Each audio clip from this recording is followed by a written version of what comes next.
بسم اللہ الرحمن الرحیم۔ ہزاروں ادھوری محبتوں کو ترک کر کے ایک دل میں بسایا جا سکتا ہے۔ انسان کے خاتمے کا موت سے کوئی تعلق نہیں ہے۔ سورج ڈوبتا ہے، چاند ڈوبتا ہے، پر وہ ختم نہیں ہوتا۔ کیا آپ جانتے ہیں محبت کیا ہے؟ محبت ہمدردی اور رحم دلی ہے۔ بد نظمی تب پیدا ہوتی ہے جب محبت کو ہوس کے ساتھ ملا دیا جاتا ہے۔ عقل ایمانی جو مومن کے وجود میں ہوتی ہے وہ بلی بلکہ شیر کو بچھاڑنے والی ہوتی ہے۔ جو شخص عقل مند ہو وہ ہماری جان ہے اور اس کی روح اور خوشبو ہمارا گلزار ہے۔ بندہ صادق دن میں 40 حالتیں تبدیل کرتا ہے، لیکن ریاکار 40 برس میں بھی ایک ہی حالت میں قائم رہتا ہے۔ عبادت الہی اس طرح کرنی چاہیے کہ خدا کے سوا کسی کا خیال تک نہ آئے، اور اگر تمہیں دوران عبادت تیر بھی مارا جائے تو تمہیں اثر تک نہ ہو۔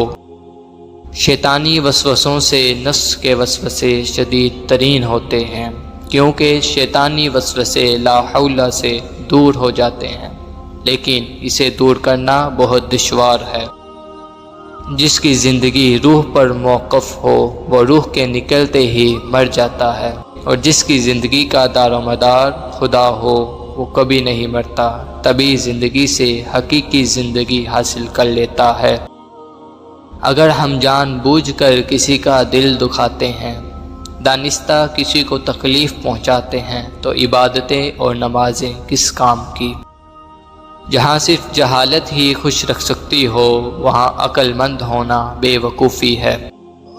جو شخص اپنی زندگی کا جائزہ نہیں لیتا اور اپنے نفس کا احتساب نہیں کرتا وہ انسان زندہ رہنے کے قابل نہیں۔ مرد بہت سادہ ہوتے ہیں، وہ اپنی زندگی میں بدلتے ہوئے رنگوں میں اپنی زندگی کا معیار کبھی نہیں بدلتے۔